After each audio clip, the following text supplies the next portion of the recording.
Hey. Okay, so let's go over Theros. Alright. So yeah, I already told you in the last video about how my first game went. Guy looked at me going like, what the crap is going on with you? Very, very nicely, because again, 20-year vet. And basically was like, okay, once we're done our game, and I win, and he did. He had the friggin' red god. I wasn't beating that. Once we're done the game, I'm just going to go through your deck, go through your pool, and we'll try to fix this. And he was like, going through. He's like, yeah, I can understand how you could have a tough time with this, but you're going to have to cut the green that you have in there. And I did. Because, yeah, but it was a tough call. And, yeah, I'll go through every color other than green first. Put that goodness there on my table. And we'll do the artifacts just before that. But yes, we'll go through green last. And I will tell you all about them. All about them. Oh, and I've got... Yeah, we'll do white first. We'll do red second. Yeah. This is me preparing. Yeah, baby. Woo! I am so ready to vlog. Woo-hoo-hoo. Alright. So, yeah, let's see. Yeah, I'll just walk you through these really quick. So, Testing Griffin, flying. It's a 4 white for 3/2, so not great. Just starting out. 2 and 2 green gets +2/+2. You can only activate it once a turn. So, expensive stuff for no good reason. Okay. Silent Artisan. He's a 3/5 for 3 and 2 white, so, and he has no abilities. That's just him. Okay. Nope. You didn't get that, did you? There you go. There you go. Alright, next is Glare of Heresy. 1 and a white. Sorcery. Exile white target permanent. Works for me. Ifara's Warden. A 1/2 for 3 and a white. You can tap her to tap a target creature with power 3 or less. Was going up against a white deck at the end of there, unless they're like, no, you can't tap them. Power 3 or less. Pay attention to your card. 99% of winning at Magic, reading comprehensively. That's it. That's all. You just gotta remember that, and you're fine. Okay? Alright. Evangel of Heliod. A 1/3 for 4 and 2 white. Expensive, I know, but when he enters the battlefield, put a number of 1/1 white soldier tokens on the battlefield equal to your devotion to white. And again, he's bringing 2 in just on his own, so that's pretty good. Or is she? She, whatever. Okay. Traveling Philosopher, a 2/2 for 1 and a white. Cool. What would have been was the backbone of my original deck, Yoked Ox, 1 drop for 0 and 4. And he's not a wall, so you can pump him and attack, so, yeah. Oh, and my favorite card for triggering Heroic, because I had a lot of Heroic cards in my deck. This is Chosen by Heliod. It's an enchantment for 1 and a white. Because a lot of the enchantments that I got were just the enchantment creatures, the bestow creatures, which I will tell you all about once we get to one of them, which is going to be in a bit. But yeah, this is a nice cheap enchantment that, like, it's really, really good, because when it enters the battlefield, you draw a card, and the enchanted creature gets +0/+2, so makes it harder to kill, triggers Heroic, really good for building a nice wall of defense. Alright, into red now, of the sideboard here. Alright, got a couple of Minotaur Skull Cleavers. They're a 2/2 for 2 and a red. They have haste, and they get +2/+0 when they enter the battlefield until end of turn. So basically, Viashino First Blades Nouveau. And I'm fine with that. Although they're a little worse because they're just +2/+0, they're not +2/+2, but still really good. Still helped win games, so get that thing rolling. Got a couple of Titan strengths, which were really good as well. If I make my white-red deck into a 60 card, these are sure as shooting going in.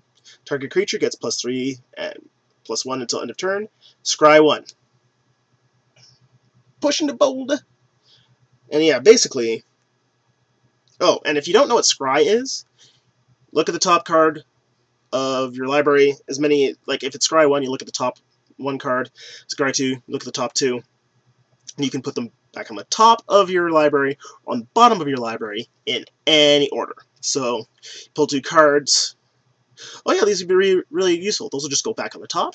Pull 2 cards. I can't use these. These suck. Put them on the bottom. Pull 2 cards.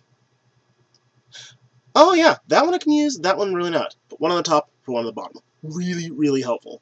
Old ability. Apparently this is from way back. I don't know which pack it was from or whatever you mean. It's solid. It helped me out immensely. Got a couple of land out of the way when I was getting flooded, so. Great card. Great ability. Demolish. 3 in a red. Destroy target artifact or land. That'll do just fine, I guess. Because there's some really good land, actually. Most of the really good land is in my 40 cards, so, you know. A couple of Wild Celebrants. A 5/3 for 3 and 2 red. And when they enter the battlefield, they can destroy a target artifact. Don't have to, but they can. Just crazy satyrs all over the floor.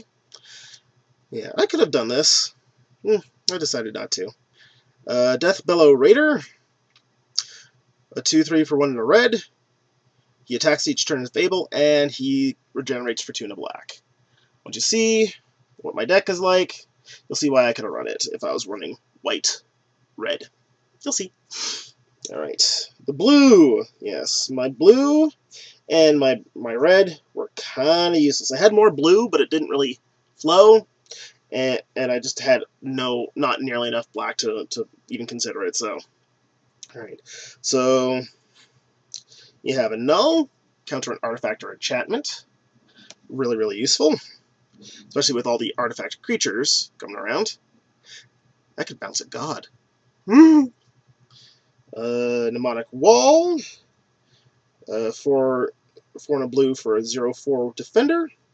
And when it enters the battlefield, you get an instant sorcery back from your graveyard. Solid. Sea God's Revenge. Return up to 3 target creatures your opponent's control to their owner's hands, and scry 1. Didn't really look at the blue too tough there, but let me just read that. Return up to 3 target creatures your opponent's control to their owner's hands. Okay, and then scry 1. Alright, so you get to scry 1 and you get 3 issues off the field for a turn, I guess. Well, for a while, that's 3, so yeah. See, again, reading. You mull it over, you realize how good it is. Because, yeah, sometimes I think, oh, well, return it to your hand, you can recast it, but, again, it's 3 creatures, so you're not bringing them all back right away. And again, yeah, that can clear your field for a good chunk of time, so, yeah. Alright, Benthic Giant, 5 and a blue for a 4/5, that's Hexproof, so that's dang good. Wave Crash Triton. He's a Merfolk Wizard, and he's a 2-drop for 1 and 4. And when he gets Heroic, he taps a creature until it skips its next untap step. So have a bunch of cheapy little enchantments there. Like if you're running white-blue and you've got a lot of the Chose My Heliod's. Tap, tap, tap, tap, tap. Ooh, my white-blue deck might like that. We'll just have to see. Alright. So, we've got the Nimbus Naiad. A flying Nimbus! Who doesn't love it? She's a 2-drop, a 2 and a blue for a 2/2. Her bestow is 4 and a blue, so actually kind of reasonable. She's flying, and obviously, enchanted creature gets +2/+2 and has flying. And again, you'll notice that about Bestow. It's like, you're not going to see any crazy different abilities that are coming off of a Bestow creature. The Bestow abilities are basically the abilities of the creature you're bestowing. Oh, and I haven't really explained Bestow really well. Yeah, like I said, they're enchantment creatures. Did I not show you Wave Crash Titan or Benthic Giant? Or Sea God's Revenger? See, look. Benthic Giant. Wave Crash Titan. Nimbus Naiad. Yes. And Sea God's Revenge. Take that, Trireme! But yeah, the way that Bestow works. You've got a creature with Bestow. It counts as an enchantment and a creature. So you can either pay its just normal casting cost to bring it onto the battlefield like a creature, just like normal, or you can pay its Bestow cost, and it becomes an aura, and you cast it on an actual creature. And basically, it gets that creature's abilities when it does it. Like, I guess that's not a hard and fast rule, or at least not one that I've seen, but basically, like, say, again, the Nimbus Naiad, it's a 2/2 creature with flying, but when you bestow her on a creature, that thing gets +2/+2 and flying. So you give it its power, you give it its toughness, you give it its abilities. Very, very useful. And, Benthic Giant, yes. What? I had another... Okay, yeah, I had another Benthic Giant, another Nimbus Naiad. I might put together a black-blue deck, we'll have to see. But yeah, it's really, really good. It's a solid ability. Oh, the best part about it that I love is that if for whatever reason that creature dies, that you put the bestow enchantment on, the enchantment creature just falls off. Becomes, so say you put that on the Benthic Giant, it becomes a 4/5, a 6/7 with a 6/7 with hexproof and flying. Someone kills it. Giant dies. You are left with your Nimbus Naiad on the field. So, very useful. Very, very useful. Love it. Alright, let's get through the rest of these, because this is taking forever. Did I have 3 Benthic Giants? Yeesh. Useful, but yeesh. Oh, and another Wave Crash Triton. Yeah. Okay, so Horizon Scholar. It's a Sphinx. 5 and a blue for a 4/4. He has flying, and when he enters the battlefield, he's Scry 2. It's not that solid, though. I don't know. Just, yeah. Anyways. Breaching Hippocamp. 3 and a blue. For a 3/2. He's got Flash. Very useful. And when he enters the battlefield, you can untap another creature you control. So, he comes out, you can untap something, and you can block with everybody afterwards. So, very useful. Another Mnemonic Wall. Vaporkin. She's 2/1 for 1 in the blue. She's flying, and she can only block creatures with flying. Okay. Could be worse. And then a Triton Tactics. It's an instant for a single blue. Up to 2 target creatures. Each get +0/+3 until end of turn. Untap those creatures.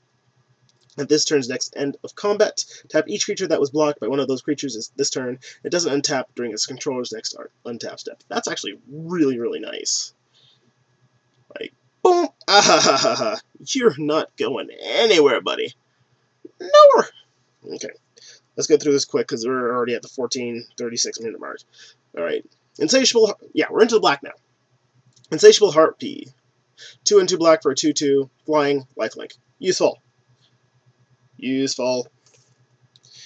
Baleful Eidolon. 1 and a black for a 1/1. It's got Death Touch and Bestow for 4 and a black, so +1/+1 and Death Touch for a bestow of 5 mana. Viper's Kiss. This was pain in the neck all day. It's a 1 black. It's an enchants creature. It gets -1/-1, and it can't activate its abilities. Activate its activated abilities. So, pain in the neck. Flesh Mad Steed. Crazy Horse.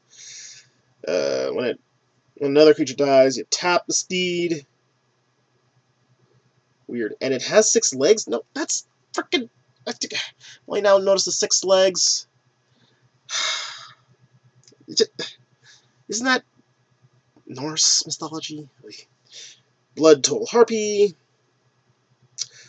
When she enters the battlefield, everybody loses life. She's a 2 and a black for a 2/1, so... And flying. Meh.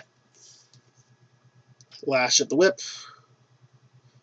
Instant for 4 and a black. Target creature gets -4/-4 until end of turn. Meh. Perforos Emissary.